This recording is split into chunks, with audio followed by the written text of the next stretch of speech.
All right, y'all. Welcome to Street Church. Come on in, congregation. And for first time visitors, welcome, welcome, welcome. All right, I got a topic today. This video is gonna be about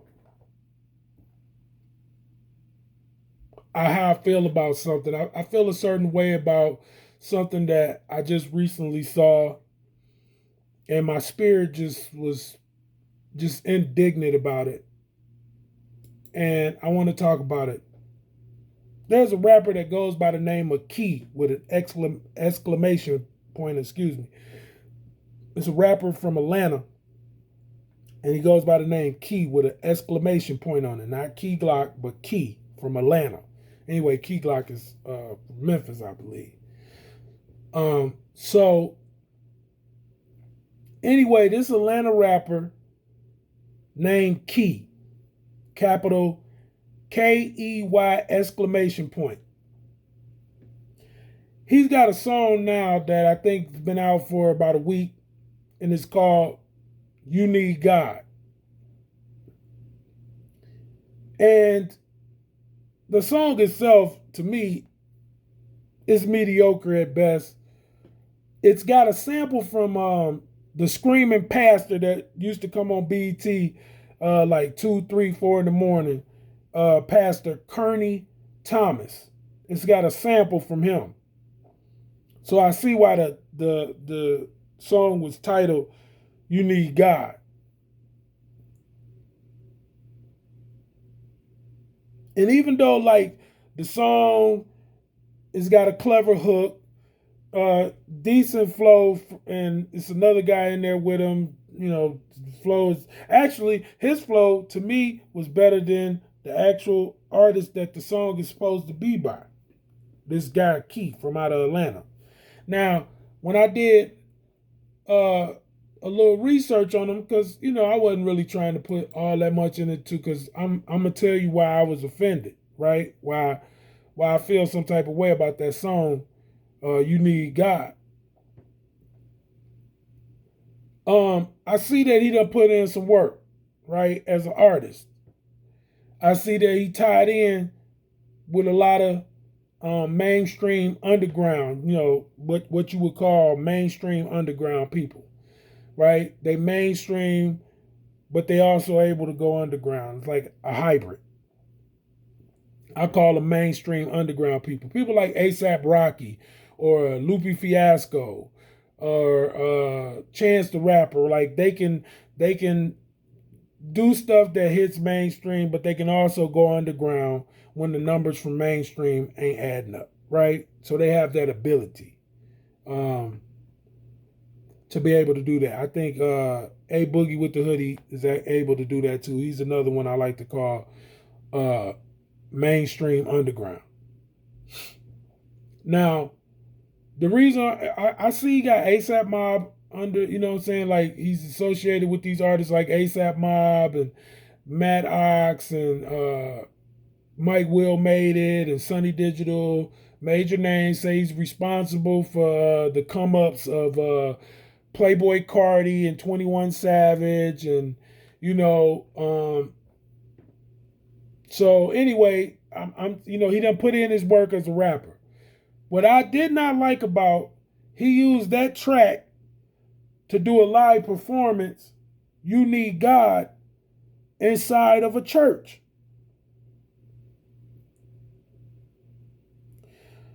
The stuff that he rapping about is clearly fleshly and worldly.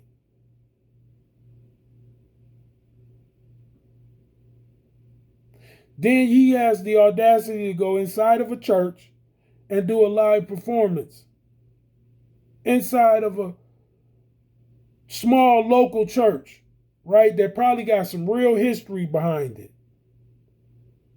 Local history. And it's by it being ATL where it's located at, that church has probably got history like, the civil rights movements, fighting out of there, feeding out of that place. Real pastors who was really a part of their communities from that church, right? And here it is, You want to mock God in this church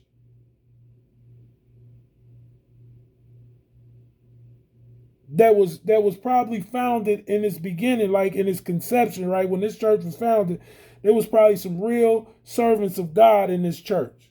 And this is what you want to do, right? Real mothers in there, real praying grandmothers, real aunties who raised them kids in them neighborhoods, all coming out of that church. Real pastors, real deacons, real uncles, real aunties, that came out of this church. That was a benefit to nurturing that community where that church was founded at. And you ain't give no consideration to the foundation that church was built on. You just gonna go in there with some wayward, secular people living earthly and sinful. I don't care if you got the approval for whoever got ownership of the church. Now, I don't care if you bought the church and now you can do what you want to with it. It's still disrespectful. It's a slap in the face. It's a mockery of God. It just ain't right, man. It ain't right. And I'm coming to you like a real one. I'm offended. And I'm tired of rappers like they put Christianity in their raps, give it a little something to it. Either they call themselves, trying to appease people by showing them that they got a little religion in them, right? This come from their grandmama, their aunties raised them on this. And so they decide to do some, what they call soulful song, and then it gets considered to be Christian, right? They'll call, like the mainstream will call that Christian rap. Like they appeasing the masses, they throwing us some breadcrumbs, like doing us a favor. Y'all ain't doing us no favor by meddling and mixing and mingling them earthly lyrics, worldly lyrics, sometimes even demonic lyrics, and with some form of Christianity, right?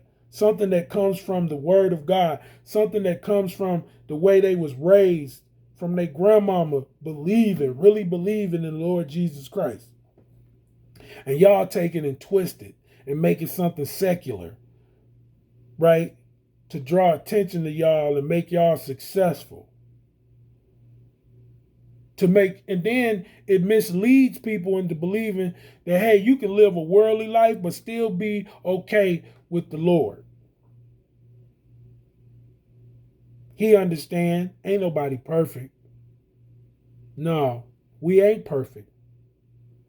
But we can be pure. We can be pure.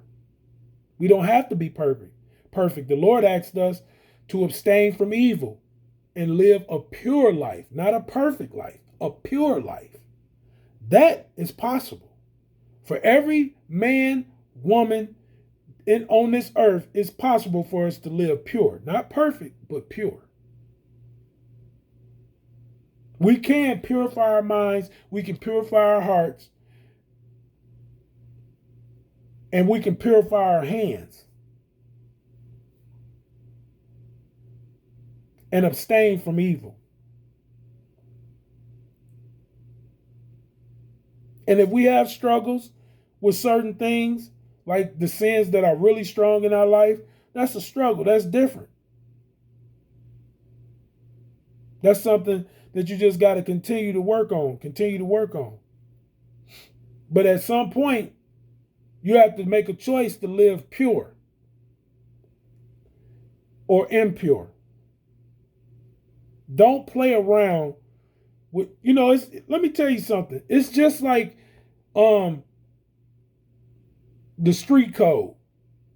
Real street dudes get offended if it was me and I really wasn't no gangster and I really wasn't an ex-drug dealer, ex-trapper, right? Because I'm from that. I'm really from that. I was really, at one point, I was really him. You know how they say I'm him now? I was really him when it came to that drug dealing and being on them streets and being a former gangster disciple. All of those things about me that I'm talking about now in this video that I'm saying to you and I said in other videos, previous videos, some of the videos I did. All that's me. That's for real. But if I wasn't never a drug dealer and I wasn't never a street dude and there was nobody to back me up and my neighborhood said, man, he ain't official. He ain't official, man. We don't know him like that. He ain't never been like that. Right? Which is not nobody in Lansing, Michigan. That's where I'm from. It's gonna say that.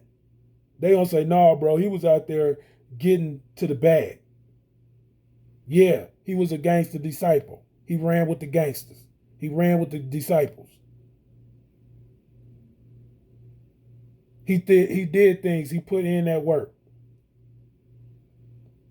I ain't talking about being no killer. It ain't all about that. But I did some things to be able to say I got skin in the game when it came to that. I don't glorify it now. I don't want to glorify it. It's not my point. But what my point is if any of those things get found out that wasn't true about me, like tomorrow if somebody find out that wasn't true about me, the things that I'm saying right now, that I say hold true. If it was any flaw in me, then other gangsters who really lived the life from LA, Chicago, Detroit, Lansing, Michigan, where I'm from, anywhere, Florida, anywhere, y'all would be on my head if I was saying this stuff and it wasn't true. Because what you're saying is I'm not being authentic, I'm not being true, or I'm messing with something I ain't got no business messing with. I'm speaking on something I shouldn't be speaking on. I'm being something I'm not. And if you're not really walking with Jesus Christ, why you in the church with your raps? You know they street. I'm saying the same thing you would say to me for not being a real stand-up guy. If I had a rat jacket on me, like if I was a rat and somebody could prove that and had paperwork on me, y'all would say that I'm a rat and I'm disqualified for being a street dude. So why would you think Christian rappers and people who walk this walk with Christ, who really try to live this, who go through struggles and trying to stop, from living in that sex, drugs and violence type of lifestyle, that street life, why would you mess with what we got going? Why do y'all feel like that's okay? To mingle that, to mock God.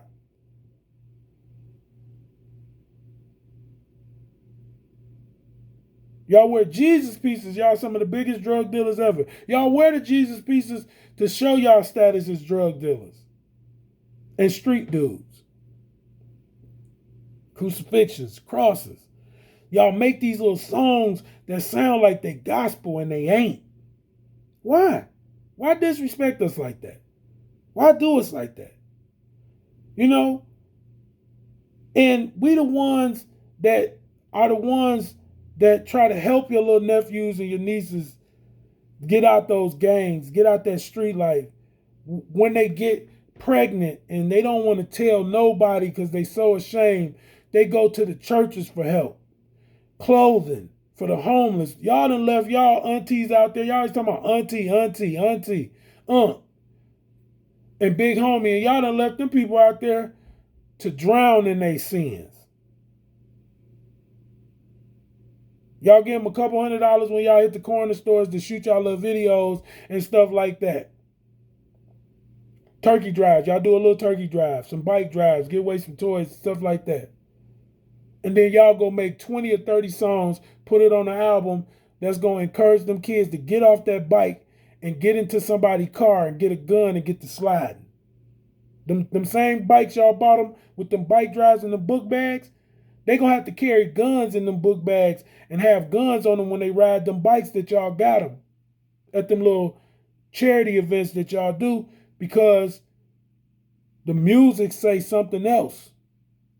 Y'all teach them something else in the music that they more attracted to. So they ain't going to never listen to that Little time that y'all sit out there and pass a couple $100 bills and 20s and 5s to these kids, get them some bikes, turkey drives for the family and stuff like that. That ain't gonna do nothing. They gonna eat them turkeys. They gonna take what you got for Christmas, and they gonna go listen to your album, and they gonna be inspired by that, and that's what's gonna make them gangbang. So yeah, you gonna do a live performance at a church, Key. K-E, capital K-E-Y. Capital E, capital Y, exclamation point. I see it for what it is. It's disrespectful. You know, we don't require y'all to check in, but you ain't checking with nobody. You don't know Lecrae, you don't know Bizzle, you don't know none of these people, right? These people who doing major things in the Christian hip hop community. You didn't reach out and say, hey man, do you think would you find this offensive? I bet you if you spit a bar about another rapper that you could end up beefing with, you would ask somebody, bro, you think I should, unless you know what I'm saying, you just felt like you was cut like that and you felt that disrespecting them wasn't gonna cause you no consequences. But most of the times, if you had did it about a big rapper who could have stopped your bag or something like that, you would have checked in about that first. You would have found out if that was offensive or not. If this bar is okay, should I spit this bar? What y'all think? You would have did some inquiry, but you didn't do none. You just decided to go to a church and perform this live, and then use Pastor Kearney Thomas in a sample. Now listen, with that, I really ain't gonna speak on that because I ain't gonna judge the man. I saw his ministry. I didn't think it was solid, to be honest. We all thought, for the most part, either he was willfully sinning and cheating people with these prayer packages and all this stuff he was doing, or he just was a radical and he just thought, that this was the will of God for him. He was just misguided, and he, wasn't gonna change his ways. I don't know. I don't know. I know the prayer packages wasn't right. I know that's the reason a lot of these pastors who do things like this make you want to mock us as Christians.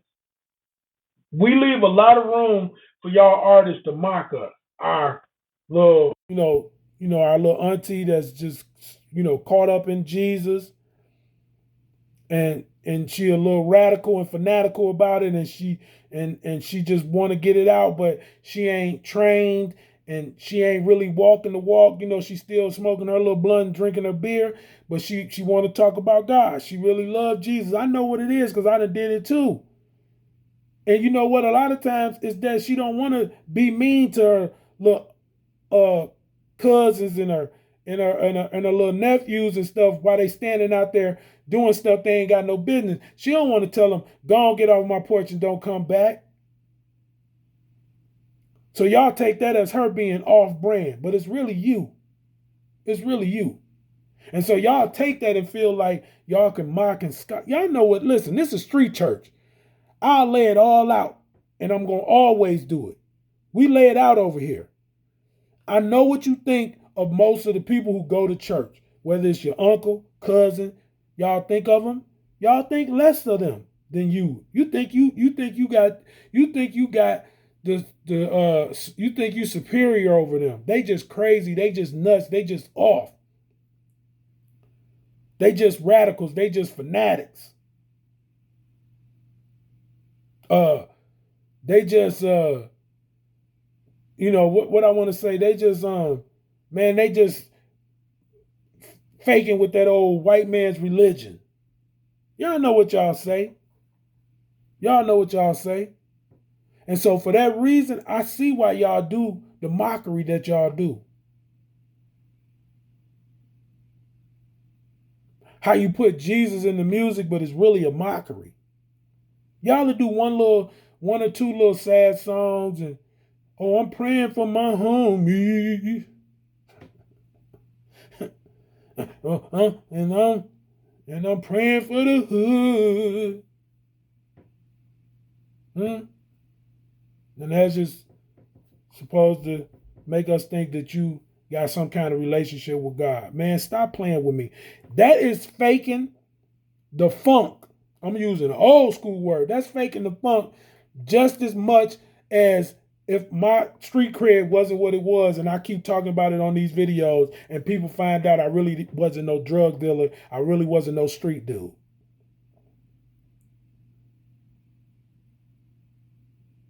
That's how that would be. That's how that feels to me when you go into a church and perform or do a live performance of a song called You Need God that ain't got nothing about needing God. It would have been nice if you really did a rap about how people really need God through Jesus.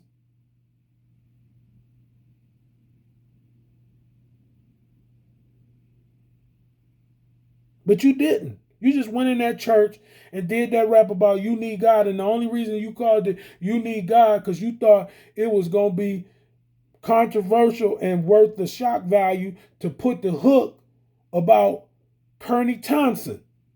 Kearney Thomas. I'm so upset with this whole thing. I'm tearing this man's name up. Pastor Kearney Thomas. You sampled that in the song. That was the only time you was talking about you need God. Everything else was about some street life.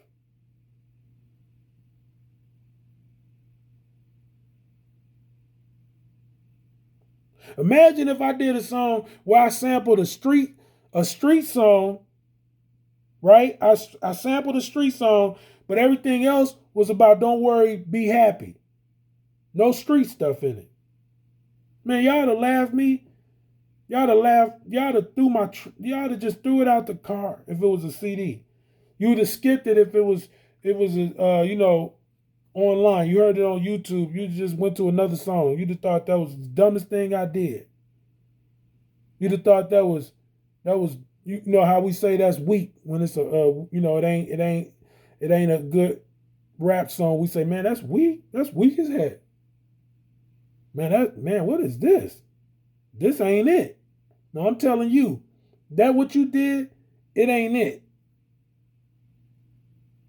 If you got any respect for people who really walk for Jesus, I'm not talking about the phonies. I know if you in Atlanta, you see a lot of hypocrisy from Jamal H. Bryant, I believe Bishop Eddie Long was in Atlanta. You see all these mega churches, you see all this hypocrisy in Atlanta. So I get it. They allow you to think that you should mock and scoff God.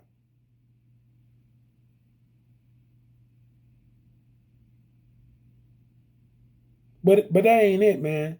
That ain't it. You shouldn't do that. There's people who really walk with Jesus, who really believe that the Bible is the infallible word of God.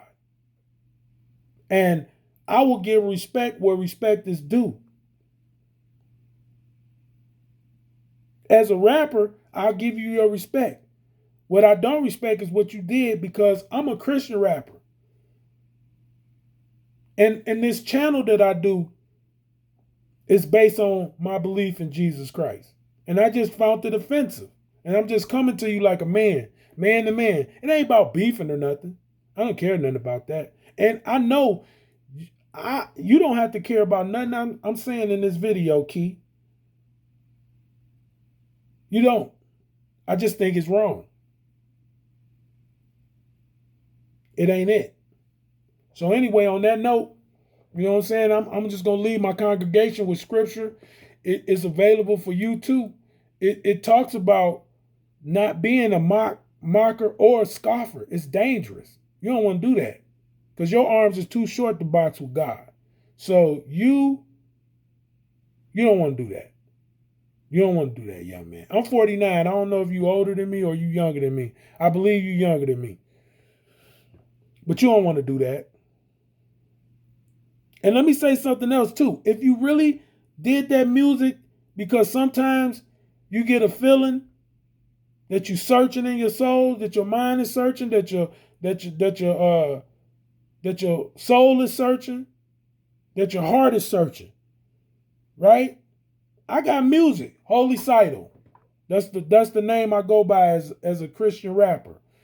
Holy Seidel. I got 3 albums. I got 2 mixtapes in. Maybe it'll inspire you. Maybe it won't. I don't know. Maybe you'll just be totally offended and put off by this video. But that's not my intentions. And I can't meet with you and take you to the side because I don't know how to get to you like that. Because trust me, if I knew how to get, or if I had the resources right now to get to you, I would have slid to you like that. I wouldn't have did a video. I'm hoping somebody will get this video to you so you can see and hear my opinion about you doing that in that church. Because I didn't have no problem with the song. You can do what you want to with your music. That's you. That's between you and God to take your music the way you want to. I had a problem the way you desecrated that church and did that live performance of that street music in that church like that. That was my real problem, that live performance you did in ATL in that church, in that small local church that I know has got history. And I bet you, for the most part, it's got good history in there. People who really were serving of God, here and gone, that was in that church doing God's work. I know that church probably got that type of history. So for you to do that, that's a desecration of, still that place is a holy place. So anyway, I'm going to read a couple scriptures. This is from Jude chapter 1, verse 18. It says, they said to you, in the last time there will be scoffers, following their own ungodly passions. All of your ungodly passions came out in that song. So I feel like you was a scoffer. I felt like you was a scoffer. 2 Peter chapter 3, verse 3. Knowing this first of all, that scoffers will come in the last days with scoffing, following their own sinful desires. These two scriptures are twins to each other because they say the same thing. Now, I don't know, is it only the influences that you have now because you've been in the industry and you know what sells, and that drove you to make this type of song and to make this and to do this type of performance, right?